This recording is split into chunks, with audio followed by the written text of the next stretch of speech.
আসসালামু আলাইকুম ওয়া রাহমাতুল্লাহি ওয়া বারাকাতুহু ইন্নাল হামদুলিল্লাহ ওয়াসসালাতু ওয়াসসালামু আলা রাসূলিল্লাহ ওয়া বা'দ। সম্মানিত দর্শক শ্রোতা, কাছে দূরে, দেশে কিংবা প্রবাসে যে যেখান থেকে আমাদের দেখছেন শুনছেন, সবাইকে জানাই আন্তরিক অভিনন্দন। আশা করছি আল্লাহ তাআলার মেহেরবানিতে ভালো আছেন। আমরা দোয়া করি রব্বুল আলামিন সবাইকে সুস্থ নিরাপদ অনেক হায়াত দান করুন। এই টিভি চ্যানেলে প্রতিদিন সকালে ইসলামী প্রোগ্রাম দিয়ে অনুষ্ঠান শুরু করা হয়ে থাকে। ইসলামের বিভিন্ন বিষয় থেকে নির্বাচিত একটি বিষয়কে আমরা সামনে এনে আলোকপাত করার চেষ্টা করে থাকি। আজ আমাদের স্টুডিওতে হাজির হয়েছেন জামিয়া আম্বরশাহ আল ইসলামিয়া কারওয়ান বাজারের সম্মানিত সিনিয়র মুহাদ্দিস মুফতি মোহাম্মদ ইসমাইল। আসসালামু আলাইকুম ওয়া রাহমাতুল্লাহি। ওয়া আলাইকুম আসসালাম ওয়া রাহমাতুল্লাহি ওয়া বারাকাতুহু। শেখ কেমন আছেন? আলহামদুলিল্লাহ, আপনি কেমন আছেন? আলহামদুলিল্লাহ, জাযাকাল্লাহ। প্রিয় দর্শক শ্রোতা, আজ আমরা আলোচনা করব পারস্পরিক মান অভিমান নিরসনের উপায়। অনেক সময় চলার পথে চিন্তার ভিন্নতার কারণে, মতপার্থক্যের কারণে, পরিবেশগত কারণে, মেজাজ বা স্বভাবের কারণে, নানা কারণে মান অভিমান হতে পারে, পরস্পরের মধ্যে মত পার্থক্য হতে পারে, মত ভিন্নতা হতে পারে। একটা পর্যায়ে এই মত পার্থক্য মনের পার্থক্যে রূপান্তরিত হয়। কখনো কখনো সেটা লড়াই সংগ্রাম, হিংসা জিজ্ঞাসা, বিদ্বেষ এবং কলুষতার দিকে আমাদেরকে নিয়ে যায়। এর পথ ধরে গীবত, শেকায়েত, চুগলখড়ি, পরনিন্দা ইত্যাদি সামাজিক বহু অপকর্ম আমরা করে থাকি। অথচ শান্তির ধর্ম ইসলামের মধ্যে সংঘাত নয় শান্তি, সংঘাত নয় সমঝোতা, যুদ্ধ নয় শান্তি, এমন নীতিকে সর্বাগ্রে স্থান দেওয়া হয়েছে। পারস্পরিক মান অভিমান কিভাবে নিরসন করা যাবে? এক্ষেত্রে মতপার্থক্য যেন কখনো এমন না হয় সেটা যেন মতান্ধতা, সেটা যেন যুদ্ধাংদেহী মনোভাব কিংবা হিংসা জিজ্ঞাসার দিকে না যায়। তাই সেই চেষ্টাটা আমাদের করে যেতে হবে। আসুন কোরআন সুন্নাহর আলোকে মান অভিমান নিরসন এবং সংঘাত এড়ানোর উপায় আমরা খুঁজব ইনশাআল্লাহ। বিসমিল্লাহির রহমানির রহিম, ওয়াসসালাতু ওয়াসসালামু আলা রাসূলিল্লাহ, আম্মা বা'দ। আজকে আমাদের আলোচ্য বিষয় পারস্পরিক মান অভিমান নিরসনের উপায়। আমরা জানি মানুষ সামাজিক জীব, মানুষ একা বাস করে না। মানুষ পরিবার পরিজন, প্রতিবেশী, বন্ধুবান্ধব, আত্মীয় স্বজন নিয়েই বসবাস করে থাকে। এই সামাজিক জীবনে কখনো কখনো ভুল বোঝাবুঝি, কখনো কখনো মান অভিমান দেখা দেয়। মান অভিমান হওয়াই স্বাভাবিক, কারণ সবার চাহিদা সমান নয়, সকলের চাহিদা পূরণের দৃষ্টিভঙ্গিও সমান নয়। সেজন্য দেখা যায় মান অভিমানের কারণে কখনো কখনো দূরত্ব তৈরি হয়। কিন্তু একজন ঈমানদারের দায়িত্ব বা কর্তব্য হলো সেই মান অভিমানের কারণে যে দূরত্ব তৈরি হয়েছে সেই দূরত্ব যেন স্থায়ী দূরত্বে পরিণত না হয়, সে ব্যাপারে সচেতন হওয়া। কারণ কোরআনে কারিমে আল্লাহ তাআলা একটি বিষয় আমাদেরকে সুস্পষ্টভাবে জানিয়ে দিয়েছেন যে মানুষের মধ্যে যেন দূরত্ব থাকে, স্থায়ীভাবে সম্পর্ক ছিন্ন হয়ে যায়, সেজন্য গোপনীয়ভাবে ভিতরগতভাবে শয়তান চেষ্টা করে যায়। একটি সম্পর্ক যদি বিনষ্ট হয়, বিশেষ করে স্বামী স্ত্রীর সম্পর্ক, তাহলে অনেক ধরনের সমস্যা এর সাথে জড়িয়ে যায়। যখন পারিবারিকভাবে সে অশান্তির মধ্যে থাকে, তখন আমলের মধ্যে তার ব্যাঘাত ঘটে, দুনিয়াবি কাজকর্মের ক্ষেত্রে তার বিঘ্নতা সৃষ্টি হয়, তার শারীরিকভাবে অসুস্থতা তৈরি হয়, কাজের মধ্যে কোনো বরকত পায় না। অন্যান্য ক্ষেত্রেও যদি বিভেদ সৃষ্টি হয়, তাহলে সেই ক্ষেত্রে কাজে কোনো বরকত পাওয়া যায় না। আল্লাহ তাআলা কোরআন কারীমের মধ্যে বলেছেন, ওয়াতাসিমু বিহাবলিল্লাহি জামিআন ওয়া লা তাফাররাকু, তোমরা একতাবদ্ধ থাকো, বিচ্ছিন্ন হয়ে যেও না। বিচ্ছিন্ন হলেই তোমরা শক্তি হারাবে, সফলতা তোমাদের ব্যর্থতায় পরিণত হবে। শয়তান সেটা চায় যে আমরা যেন, মুসলমানরা, মানুষ যেন বিচ্ছিন্ন হয়ে যায়। বিশেষ করে স্বামী স্ত্রীর ক্ষেত্রে সে জোরালোভাবে এই বিষয়টি চেষ্টা করে। আমরা একটি হাদিস থেকে বিষয়টি আরও সুস্পষ্টভাবে বুঝতে পারি।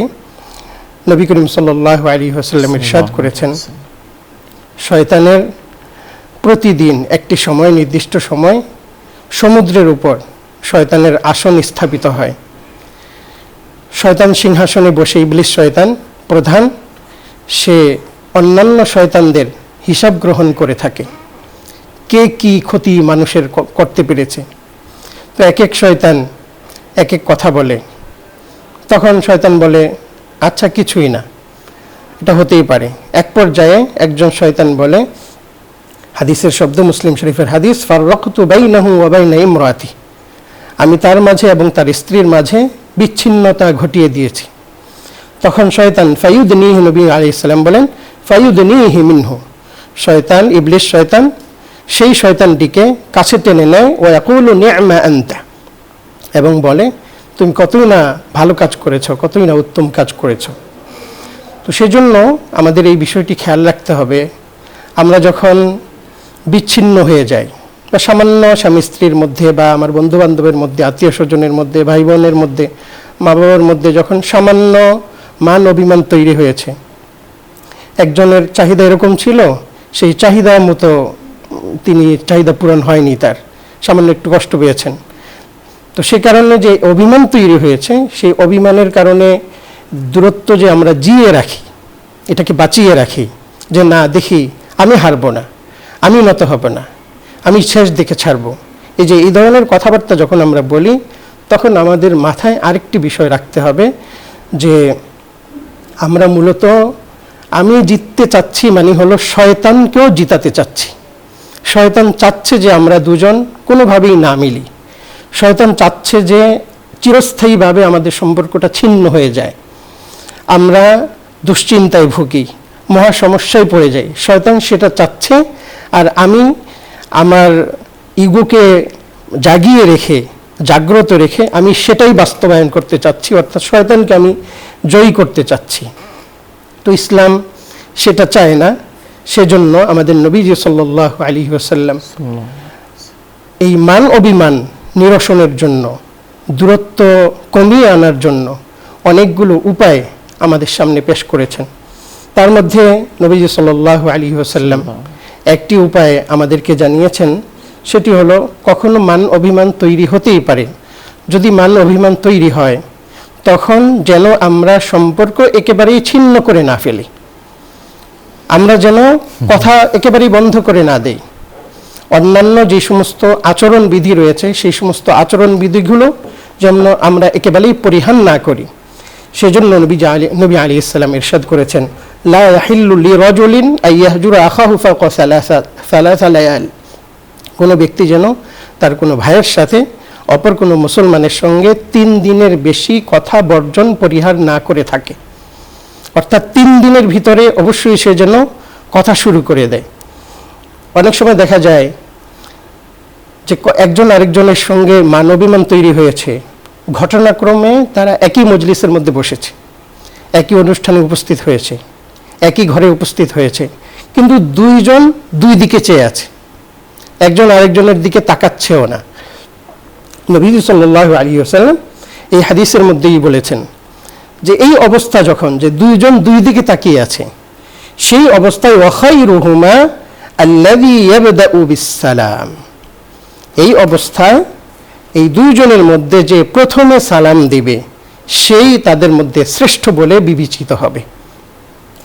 নবী করিম সাল্লাল্লাহু আলাইহি ওয়াসাল্লাম এর অন্যান্য হাদিস থেকে আমরা আরও একটি বুঝতে পারি যে সালাম এমন একটি বরকতময় জিনিস। সালাম মানে হচ্ছে আপনার উপর শান্তি বর্ষিত হোক। আপনি আমার সঙ্গে অভিমান করে আছেন, আমাদের দুজনের কথাবার্তা বন্ধ রয়েছে, কিন্তু আমি যখন সালাম দিচ্ছি তখন কি দোয়া করছি? আসসালামু আলাইকুম ওয়া রাহমাতুল্লাহি ওয়া বারাকাতুহু, আপনার উপর শান্তি, রহমত, বরকত বর্ষিত হোক।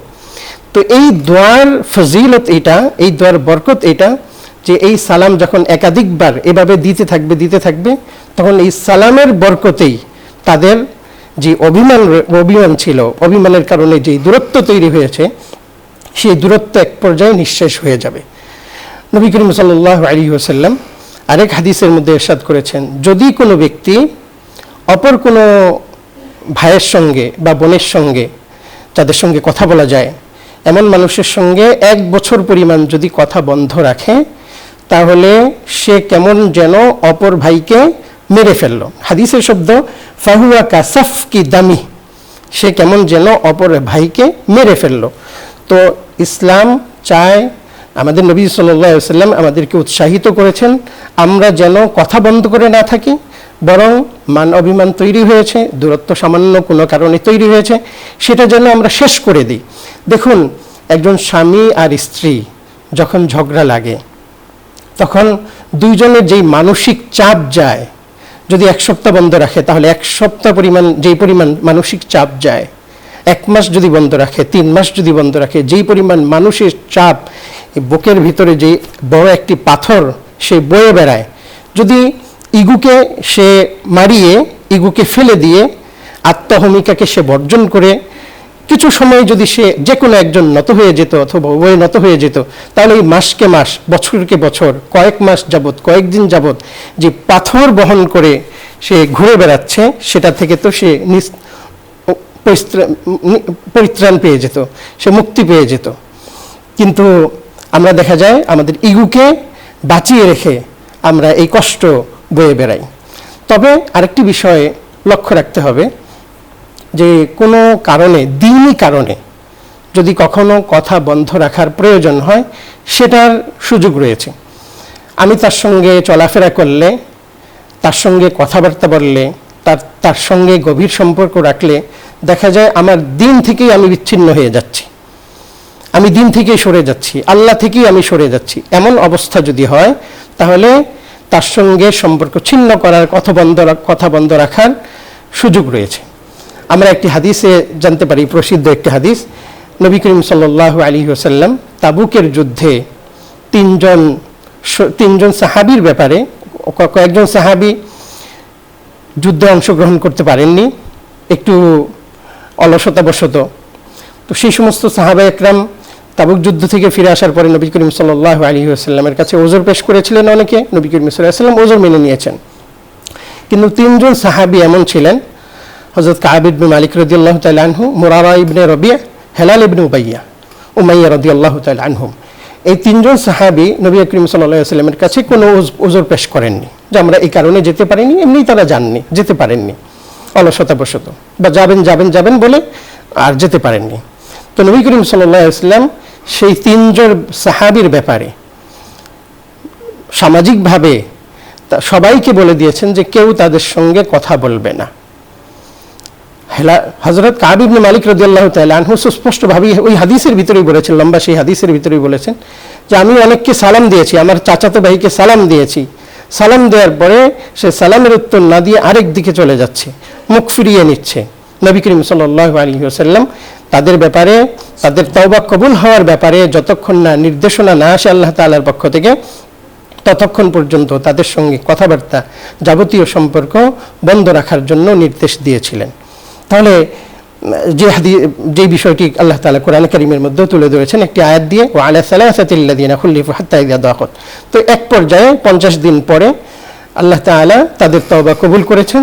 তো তারপরে আবার সমস্ত সাহাবা একরামের সঙ্গে তাদের কথাবার্তা জারি হয়ে গিয়েছে। তো যখন মান অভিমান তৈরি হয়, তো মান অভিমানের কারণে কখনো কখনো এরকম দেখা যায় যে এইটা আবার বিদ্বেষে পরিণত হয়, সেটা যেন না হয়। মান অভিমান থেকে যখন অভিমান তৈরি হয়, দূরত্ব তৈরি হয়, দূরত্বের এক পর্যায়ে দেখা যায় অপরপক্ষ চাচ্ছে, যে অভিমান করে আছে সে চাচ্ছে যে যার সঙ্গে অভিমান করে আছে তার ক্ষতি হোক, তার ক্ষতির জন্য কামনা করতে থাকে বা বিভিন্নভাবে কৌশলে তাকে ক্ষতির মধ্যে ফেলতে থাকে। তো নবী করিম সাল্লাল্লাহু আলাইহি ওয়াসাল্লাম বলেছেন যে সেটাও যেন না হয়। আমরা জানি যে হাদিসে পাকে নবী করিম সাল্লাল্লাহু আলাইহি ওয়াসাল্লাম বলেছেন প্রত্যেক সোমবার এবং বৃহস্পতিবার জান্নাতের দরজা খোলা হয়, আমলনামা আল্লাহ তাআলার কাছে পেশ করা হয়। আল্লাহ তাআলা বান্দাদেরকে ক্ষমা করে দেন, ব্যাপকভাবে ক্ষমা করেন। কিন্তু এই হাদিসের মধ্যে এসেছে দুই ব্যক্তিকে আল্লাহ তাআলা ক্ষমা করেন না। তার মধ্যে এক ব্যক্তি হলো যে আল্লাহ তাআলার সঙ্গে শরীক করে, আরেক ব্যক্তি হলো ইল্লা রাজুলান কানাত বাইনাহু ওয়া বাইনা আখিহি শাহনা, যে দুই ভাইয়ের মধ্যে পরস্পরে বিদ্বেষ রয়েছে, সেই বিদ্বেষ পোষণকারীদেরকেও সোম এবং বৃহস্পতিবার ব্যাপক যে ক্ষমা করা হয়, সেই ক্ষমার দিন তাদেরকে ক্ষমা করা হয় না। এবং আল্লাহ তাআলা ফেরেশতাদেরকে বলেন আনজিরু হাদাইনি হাত্তা ইয়াসতালিহা, তারা যতক্ষণ না সমঝোতা করে ততক্ষণ পর্যন্ত তোমরা তাদের দিকে অপেক্ষা করো। যদি তারা সমঝোতা করে ফেলে, যদি তারা এই মান অভিমান ভুলে পরস্পরে মিলে যায়, তাহলে তাদেরকেও আল্লাহ তাআলা ক্ষমা করে দেন।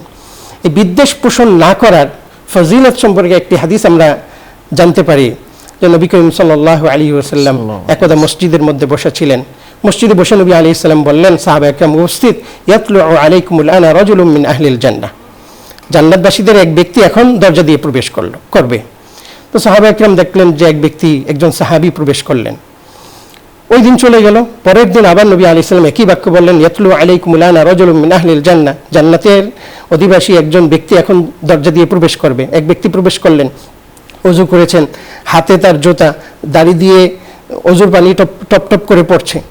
তো নবী করিম সাল্লাল্লাহু আলাইহি ওয়াসাল্লাম দ্বিতীয় দিন এটা বললেন, তৃতীয় দিন একই বাক্য বললেন। তখন ওই সাহাবীর ব্যাপারে বললেন যে মিন আহলিল জান্নাহ, জান্নাতের অধিবাসী, সেই সাহাবীর সঙ্গে আব্দুল্লাহ ইবনে আমর ইবনুল আস রাদিয়াল্লাহু তাআলা আনহু পিছু নিলেন যে কি আমল করে, যে কারণে নবী করিম সাল্লাল্লাহু আলাইহি ওয়াসাল্লাম তার ব্যাপারে বললেন মিন আহলিল জান্নাহ, জান্নাতের অধিবাসী, জান্নাতবাসী, এই কথা বললেন। তিনি তার পিছু নিলেন, তার ঘরে গিয়ে 3 দিন থাকলেন।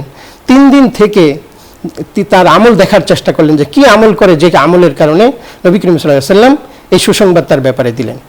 3 দিন পরে তিনি কিছুই অতিরিক্ত দেখতে পেলেন না। স্বাভাবিকভাবে নামাজ পড়ছেন, 2-4 রাকাত তাহাজ্জুদ নামাজ পড়ছেন, তেলাওয়াত করছেন, অন্যান্য সাহাবা একরাম যেরকম ইবাদত করে সেরকমই ইবাদত করছেন।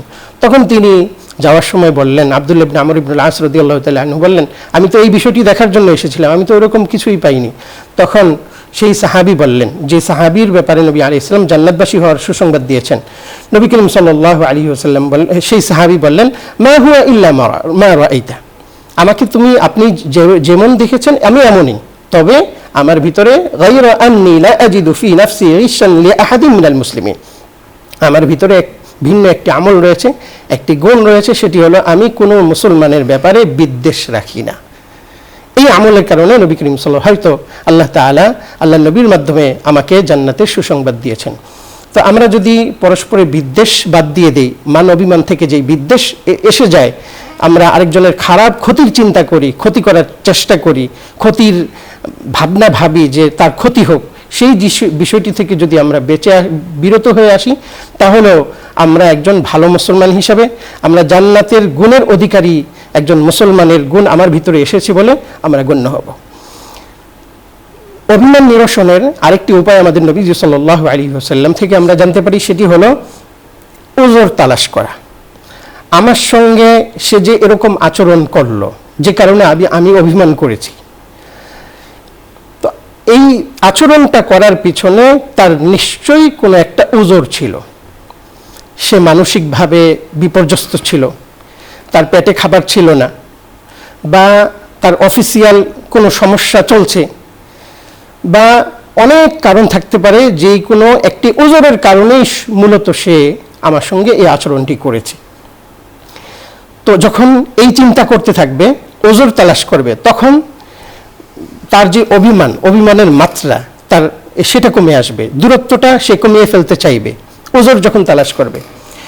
আবার এটা চিন্তা করবে যে আমার সঙ্গে আজকে তো এটা দেয়নি, বা এই খারাপ আচরণটা করেছে, আরও 100 দিন, আরও শত দিন, আরও মাসকে মাস সে তো আমার সঙ্গে ভালো আচরণ করেছে।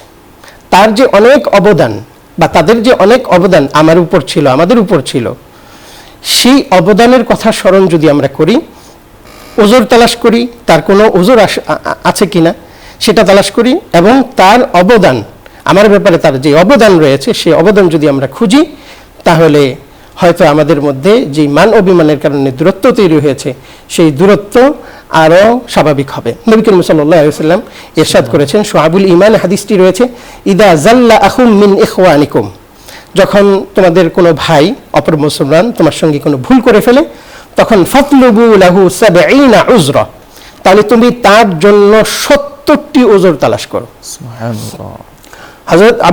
হযরত মুহাম্মদ ইবনে সিরিন রাহিমাহুল্লাহ তাআলা বলেন, যদি ওজর খুঁজে না পাও, 70টি ওজর খুঁজলাম, খুঁজে না পেলাম, তাহলে এইটা অন্তত বলো যে এমন ওজর 70-এর বাইরেও কোনো ওজর হয়তো আছে যে ওজর সম্পর্কে আমার জানা নেই। আব্দুল্লাহ ইবনে মুবারক রাহিমাহুল্লাহ তাআলা বলেন, আল মুমিনু ইয়াতলুবুল মাআযির ওয়াল মুনাফিকু ইয়াতলুবুল আযারাত। মুমিন এর গুণ হলো সে ওজর তালাশ করে, যে আমার সঙ্গে যে অভিমান করলো, তাদের দূরত্ব তৈরি, একটি অবস্থান তৈরি করলো, অবস্থা তৈরি করলো, তার নিশ্চয়ই কোনো সমস্যা ছিল, সে বিপদে পড়েছিল, সেই কারণে সে আমার সঙ্গে এই অবস্থা তৈরি করেছে, তো সে ওজর তালাশ করবে। আর মুনাফিকের কাজ হলো সে শুধু দোষ ধরবে, না সে এটা কেন করলো, নিশ্চয়ই এটা তার দোষ, এই ধরনের সে একের পর এক দোষ খুঁজে বের করতে থাকবে। অভিমান নিরসনের আরেকটি উপায় নবী সাল্লাল্লাহু আলাইহি ওয়াসাল্লাম আমাদেরকে জানিয়েছেন, সেটি হলো ক্ষমা করে দেওয়া, ছাড় দিয়ে দেওয়া। আমার কথা বলার সুযোগ আছে, হয়তো অপরাধ তারই, আমার কথা বলার অধিকার রয়েছে, কিন্তু আমি যদি ছাড় দিয়ে দেই সম্পর্কটা টিকিয়ে রাখার জন্য, সম্পর্কটাকে স্বাভাবিক করার জন্য, আরও ভালো অবস্থানে নিয়ে যাওয়ার জন্য, মারাত্মক সমস্যা থেকে আমাদের এই সম্পর্কটাকে বাঁচিয়ে আনার জন্য আমি যদি আগ বাড়িয়ে, যদিও দোষ তার, আমি যদি নত হয়ে যাই, আল্লাহ নবী সাল্লাল্লাহু আলাইহি ওয়াসাল্লাম আমাদেরকে একটি সুসংবাদ দিয়েছেন, যারা আমরা নত হয়ে যাব। আনা যাঈমুন বিবাইতিন ফি রাবাদিল জান্নাহ লিমান তারাকাল মিরাআ ওয়া ইন কানা মুহিক্কান। যে ব্যক্তি অধিকার থাকা সত্ত্বেও বিবাদ ছেড়ে দেয়, ঝগড়া ছেড়ে দেয়, সে যুক্তি আর তুলে ধরে না, নবী করিম সাল্লাল্লাহু আলাইহি ওয়াসাল্লাম জান্নাতে একটি বাড়ির ব্যাপারে তার জিম্মাদারি নিয়ে নিয়েছেন। আমরা জানি আল্লাহ তাআলা কোরআন কারীমের মধ্যে বলেছেন, ইদফা বিল্লাতি হিয়া আহসান ফাইযাল্লাযী বাইনাকা ওয়া বাইনাহু আদাওয়াতুন কাআন্নাহু ওয়ালিয়্যুন হামীম। যদি তোমরা ভালো আচরণ করা শুরু করে দাও, মন্দ আচরণ কেউ তোমার সঙ্গে করেছে, এখন যদি তুমি ভালো আচরণ শুরু করে দাও, তাহলে নবীজি সাল্লাল্লাহু আলাইহি ওয়াসাল্লাম কোরআন কারীমের, আল্লাহ তাআলা কোরআন কারীমের মধ্যে বলেছেন, নবীজি সাল্লাল্লাহু আলাইহি ওয়াসাল্লামের মাধ্যমে জানিয়েছেন যে সম্পর্কটা ঠিক হয়ে যাবে এবং একজন আরেকজনের অন্তরঙ্গ বন্ধু হয়ে যাবে। আমরা আরেকটি উপায় গ্রহণ করতে পারি, যেটি নবী করিম সাল্লাল্লাহু আলাইহি ওয়াসাল্লাম আমাদেরকে শিখিয়েছেন, সেটি হলো, আমরা স্ত্রীর সঙ্গে ঝগড়া লেগেছে, বন্ধুর সঙ্গে ঝগড়া লেগেছে, বোনের সঙ্গে ঝগড়া, আত্মীয় স্বজন কারোর সঙ্গে ঝগড়া লেগেছে, বা মান অভিমান তৈরি হয়েছে, তখন একজন আরেকজনকে গিফট করতে পারি। আমি কথা বলতে লজ্জা পাচ্ছি, কথা বলতে পারি না, সরি বলতে লজ্জা লাগছে, নিজেকে খুব ছোট করে ফেলা হচ্ছে, কিন্তু আমরা যদি সুন্দর একটি তার পছন্দনীয় জিনিস, সে যদি খাবার পছন্দ করে, একটি পছন্দনীয় খাবার, সে যদি কোনো একটি কাপড় পছন্দ করে, তার একটি পছন্দনীয় জিনিস যদি সুন্দর করে প্যাক করে যদি তার কাছে পাঠিয়ে দেয়, একদিন, 2 দিন, 3 দিন যদি এরকম ছোট ছোট করে আমার সাধ্য অনুযায়ী, আমাদের সাধ্য অনুযায়ী যদি তাদেরকে দেওয়ার ব্যবস্থা করি, এক পর্যায়ে দেখা যাবে মান অভিমান কমে যাবে, দূরত্ব কমে যাবে। নবী আলাইহিস সালাম ইরশাদ করেছেন, তাহাদাউ তাহাব্বু, তোমরা হাদিয়া দিতে থাকো পরস্পরে, তাহলে তোমাদের মধ্যে মহব্বত, ভালোবাসা সৃষ্টি হয়ে যাবে। যদি নিজেরা এটা এক পর্যায়ে এমন হয়ে গিয়েছে যে নিজেরা নিরসন করতে পারছি না, তখন নবী করিম সাল্লাল্লাহু আলাইহি ওয়াসাল্লাম একটি উপায় আমাদেরকে বলেছেন, সেটি হলো আমরা তৃতীয় পক্ষের সাহায্য নিতে পারি। তৃতীয় পক্ষ কেমন তৃতীয় পক্ষ? যেই তৃতীয় পক্ষ ঘি ঢালে না, বরং আগুনে পানি ঢালতে পারে, ভালো, একজনের কথা আরেকজনকে লাগিয়ে এটাকে আরো মারাত্মক আকারে নিয়ে যায় না, বরং এটাকে স্বাভাবিক পর্যায়ে নিয়ে যায়, একটু কথা লুকিয়ে চুরিয়ে, কথা একটু গোপন করে সে আরো এটাকে স্বাভাবিক সুন্দর পর্যায়ে নিয়ে যেতে পারে। এমন কোনো ব্যক্তি যদি পাওয়া যায়, সেই ব্যক্তির মধ্যস্থতায় আমরা এই মান অভিমান দূর করে সম্পর্ককে স্বাভাবিক করতে পারি।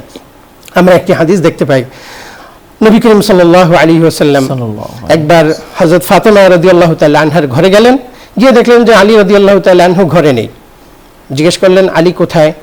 তখন হযরত ফাতেমা রাদিয়াল্লাহু তাআলা আনহা বললেন যে আমার সঙ্গে তার সঙ্গে কানা বাইনি ওয়া বাইনাহু শাইউন, আমার আর তার সঙ্গে একটা কিছু হয়েছে। ফাগাদাবানি, তিনি আমার উপর একটু রাগ করেছেন। ফাখারাজা, তিনি বের হয়ে গিয়েছেন ঘর থেকে এবং দুপুরবেলা ঘরের মধ্যে বিশ্রামও করেননি। তখন নবী করিম সাল্লাল্লাহু আলাইহি ওয়াসাল্লাম সাহাবা-য়ে-কেরামকে বললেন যে দেখো আলী কোথায়। নবী করিম সাল্লাল্লাহু আলাইহি ওয়াসাল্লাম এর নির্দেশে সাহাবা-য়ে-কেরাম খুঁজতে গেলেন, দেখলেন যে নবী আলী রাদিয়াল্লাহু তাআলা আনহু মসজিদুন নববীতে শুয়ে আছেন। নবী আলী রাদিয়াল্লাহু তাআলা আনহু কাত হয়ে শুয়ে আছেন, চাদর পরা, চাদরের এক পার্শ্ব গায়ে রয়েছে, আরেক পার্শ্ব খালি, মানে আরেক পার্শ্ব শরীর থেকে সরে গিয়েছে।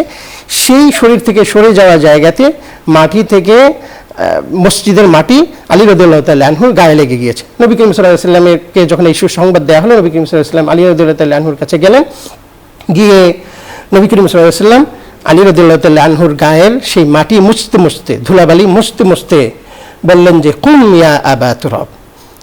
তাই আদর করে তিনি তাকে ডাকলেন এবং আবু তুরাব বলে, মাটিওয়ালা বলে তাকে উঠিয়ে নিয়ে গেলেন, আবার ঘরে নিয়ে গেলেন। এভাবে তাদের সম্পর্ককে নবী করিম সাল্লাল্লাহু আলাইহি ওয়াসাল্লাম স্বাভাবিক করে দিলেন। আমরা আরেকটি উপায়, সবচেয়ে সুন্দর একটি উপায়, সেটি হলো এই সব কিছু নিয়ন্ত্রণ করেন আল্লাহ তাআলা। আল্লাহ তাআলার কাছে আমরা দোয়া করতে পারি। দোয়া করব আল্লাহ যেন সম্পর্কটাকে আমাদের উন্নত করে দেন এবং সুসম্পর্ক বজায় রাখার তৌফিক দান করেন। প্রিয় দর্শক শ্রোতা, আমরা শুনছিলাম পারস্পরিক মান অভিমান নিরসনের উপায় নিয়ে। আমাদের সময়ের সীমাবদ্ধতা থাকা এখানেই থামতে হচ্ছে। তবে যাওয়ার আগে রব্বুল আলামিনের দরগাহে আমরা মোনাজাত করব। আসুন সম্ভব হলে আমরা শরীক হই। আলহামদুলিল্লাহি রাব্বিল আলামিন, ওয়াসসালাতু ওয়াসসালামু আলা আশরাফিল আমবিয়াই ওয়াল মুরসালিন ওয়া আলা আলিহি ওয়া সাহবিহি আজমাইন। আল্লাহুম্মা লাকাল হামদ কামা ইয়ানবাগি লিজালালি ওয়াজহিকা ওয়া আযীমি সুলতানিক। সুবহানাল্লাহি ওয়া বিহামদিহি সুবহানাল্লাহিল আযীম।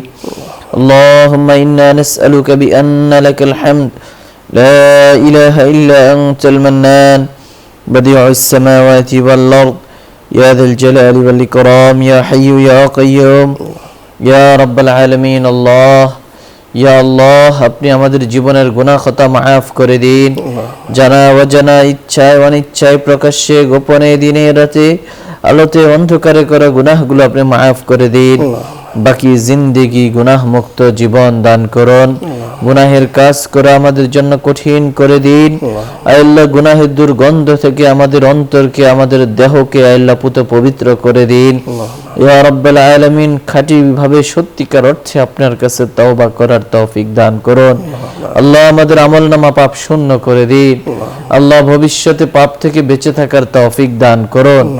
ইয়া আল্লাহ আমাদের গুনাহগুলোকে সওয়াব দিয়ে পরিবর্তন করে দিন। আমাদেরকে যাবতীয় ফিতনা থেকে হেফাজত করুন, যাবতীয় ফিতনা থেকে হেফাজত করুন। সন্তানের ফিতনা থেকে রক্ষা করুন, সম্পদের ফিতনা থেকে হেফাজত করুন, জীবন ও মৃত্যুর পরীক্ষা থেকে হেফাজত করুন। আল্লাহ দাজ্জালের ফিতনা থেকে হেফাজত করুন, ইয়াজুজ মাজুজের ফিতনা থেকে হেফাজত করুন। কিয়ামতের বড় বড় আলামতগুলো প্রকাশিত হওয়া থেকে আমাদের উপর আল্লাহ আপনি আমাদেরকে হেফাজত করুন। ইয়া রাব্বাল আলামিন, আমাদেরকে অপঘাতে মৃত্যু থেকে, অতর্কিত বিপদ থেকে, পুড়ে যাওয়া থেকে, ডুবে যাওয়া থেকে, রোড অ্যাক্সিডেন্ট থেকে, আয় আল্লাহ মহামারী দুরারোগ্য ব্যাধি থেকে হেফাজত করো। আল্লাহ অস্ত্রাঘাত থেকে আমাদেরকে হেফাজত করুন।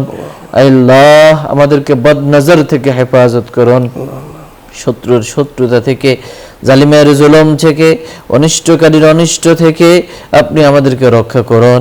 আমাদের মধ্যে যে সমস্ত ভাইয়েরা বোনেরা আল্লাহ অসুস্থতার মধ্যে রয়েছেন, আল্লাহ আপনার কঠিন পরীক্ষায় তারা রয়েছেন, তাদেরকে সুস্থতার নিয়ামত দান করুন। শারীরিক মানসিক শক্তি বাড়িয়ে দিন, জিসমানি রুহানি তাকাত বাড়িয়ে দিন। আমাদের অন্তঃকরণে খোদাভীতি তৈরি করে দিন, পরহেজগারি তৈরি করে দিন, তাকওয়ার পাওয়ার তৈরি করে দিন। হৃদয়কে ইসলামের জন্য খুলে দিন, অন্তরকে আল্লাহ ইসলামের জন্য অবমুক্ত করে দিন। ইয়া আল্লাহ বেশি বেশি নেক কাজ করার তৌফিক দান করুন। সালেহীনদের অন্তর্ভুক্ত করে দিন, আবরার লোকদের অন্তর্ভুক্ত করে দিন, সত্যিকার মুসলমান বানিয়ে দিন। আল্লাহ মুসলমান হয়েই কবরে যাওয়ার তৌফিক দান করুন। আল্লাহ কবরের আযাব থেকে আমাদেরকে রক্ষা করুন। মৃত্যুর পরের জীবনের জন্য পাথেয় সঞ্চয় করার তৌফিক দান করুন। এই অনুষ্ঠানের মাধ্যমে দ্বীনের যে খেদমাত হচ্ছে, এর পেছনে যাদের আয় আল্লাহ অর্থ শ্রম মেধা রয়েছে সবাইকে কবুল করুন।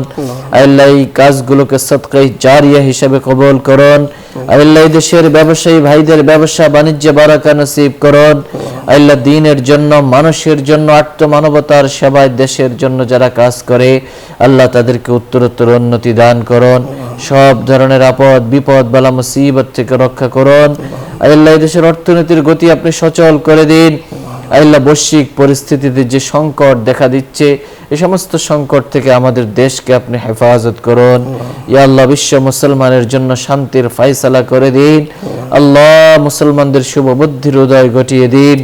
আল্লাহ সব ধরনের সংকট থেকে উত্তরণের পথ দেখিয়ে দিন। আমাদের দোয়াগুলোকে কালিমায়ে তাওহীদের উসিলায় কবুল করে নিন। সুবহান রাব্বিকা রাব্বিল ইজ্জাতি আম্মা ইয়াসিফুন ওয়া সালামুন আলাল মুরসালিন আলহামদুলিল্লাহি রাব্বিল আলামিন। প্রিয় দর্শক শ্রোতা, এতক্ষণ ধরে অত্যন্ত ধৈর্য সহ আপনারা শুনছিলেন আপনাদের প্রিয় অনুষ্ঠান আলোকিত প্রতিদিন। পুরো সময় আমাদের সঙ্গে থাকার জন্য ধন্যবাদ।